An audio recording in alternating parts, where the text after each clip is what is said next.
Number 10, we ready? Kenzie, you put that away, please? Thank you. Number 10,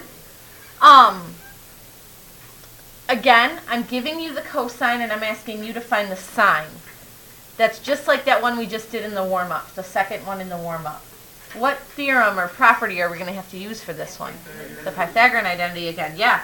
So I'm going to say, I'll do this off the side here, 0.81 squared plus sine of theta squared, you could have the sine of theta squared first, equals 1.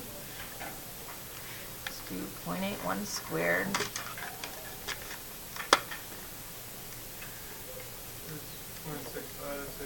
Thank you. So this is 0.6561 plus sine of theta squared equals 1. And then what do I do from there? Subtract. So do 1 minus 0.6561. I get 0.3439. And that's still equal to sine of theta squared equals 0.3439. I didn't get a 3 after the 4. You didn't? I just got 3.9. 1 minus 0.6561. Oh, I didn't put the 6. Okay. You just did 0.65? Yeah. Okay. Yeah, I would go, especially if it's just like 4 decimal places, I would go ahead and use the whole 4. Okay. Probably just going to make your answer off by a little bit, but. And then take the square root of that. Thank you. 0.7658 would be your answer for sine of theta. Remember that theta, this symbol, is just the same as like using an x. I think in your warm-up I used an x, but you could use theta instead. How would you want to start on that?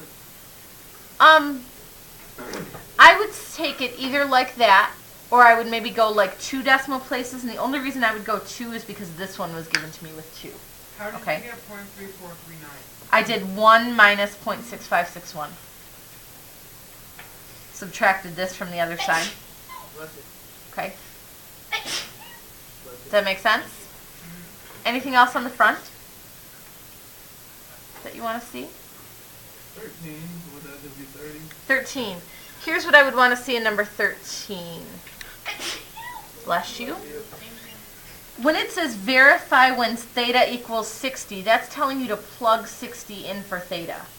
So I want to see that sine of 90 minus 60 is equal to cosine of 60.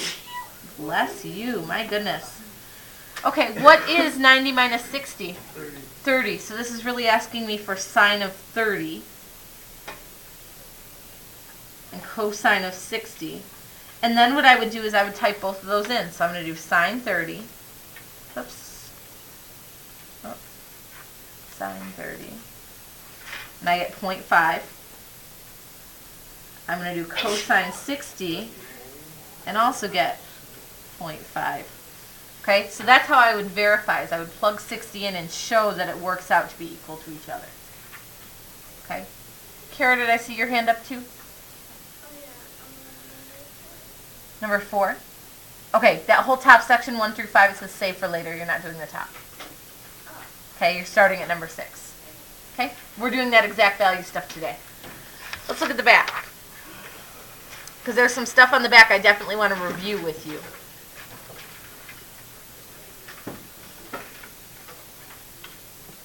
What can I help you with on the back? Help me. 24? Okay. So, if it gives me sine and cosine, and then it wants tangent. Well, what do I do with sine and cosine to get tangent? Wait, what about 14 through 21? You had to do 14 through 21. I just had a question on number 24. Divide it. You divide. Yeah, this is asking for tangent. If I give you sine and cosine, remember that tangent property says you can always find tangent by doing sine divided by cosine. So I'm going to do 0.515 divided by 0.857. And you guys can do that division. I don't know what it comes out to be, but you're going to divide that. Isaac, did you have a question on 14 through 21? No, I was just wondering why we skipped it. Okay, Yep, I just asked if anyone had questions, and that's where we jumped to. Give me another one. Give me a hard one. 24? We just did 24. 23. 23? Okay. So again, this is a question where it gives me the sign, and it wants to know the cosine. Okay? What theorem are we using for that? If I give you the sign and I want to know the cosine. That's Pythag again, right? So for this one, I know this looks intimidating, and some of you may have turned that into a decimal to work with it. That was okay for Friday. But today I want to show you how to do that with leaving the square root in there, because the square root is considered to be more exact than making it a decimal. Okay? Wait, how does the square root make it more exact? It's a great question. If you were to type square root of 5 into your calculator, you would get an irrational number, which means it's a decimal that goes on forever. Okay? If it's a decimal that goes on forever, no matter how many decimal places you put, you're going to have to round it off at some point, right? So anytime you put a decimal down for that, it's not the exact answer, because at some point you've got to cut off some numbers. If you leave it as just square root of 5, that's sort of your whole answer, okay? So square roots are always considered to be more exact than the number itself, like what you would get in a calculator, if it's an irrational number, okay? And in Trig, there's a lot of places where we like our answers to have those square roots in them instead of making them decimals. So that's kind of what we're working on today, is working with those square roots. And so I want to show you how you should not be afraid of square roots. Let me get some space here. Okay, so I am doing that Pythagorean identity. So I'm going to do square root of 5 over 3 squared plus cosine, what was this? Cosine y squared equals 1. And again, this is coming from number 23. Okay? When I go to square something scary like this, it's really not as scary as you think. What happens when you square a square root? So what am I left with? Well, right now I'm just squaring the top. So on the top I'm left with a 5. I also have to square the bottom. Okay, so that's going to become a 9. So I have to square this and I have to square this. Okay, so that becomes 5 over 9. Everyone okay with how I got 5 over 9? Okay. So now I have 5 over 9 plus cosine y squared equals 1. And then what's my next step usually? Subtract. So I'm going to subtract 5 over 9. I'm going to stick with fractions and not make this a decimal. How would you write 1 as a fraction over 9? What over what? What over 9 is equal to 1? Yeah, 9 over 9, right? So 1 is really 9 over 9. So what's 9 over 9 minus 5 over 9? Yeah, 4 over 9. So I have cosine of y squared equals 4/9. From here, what would I normally do?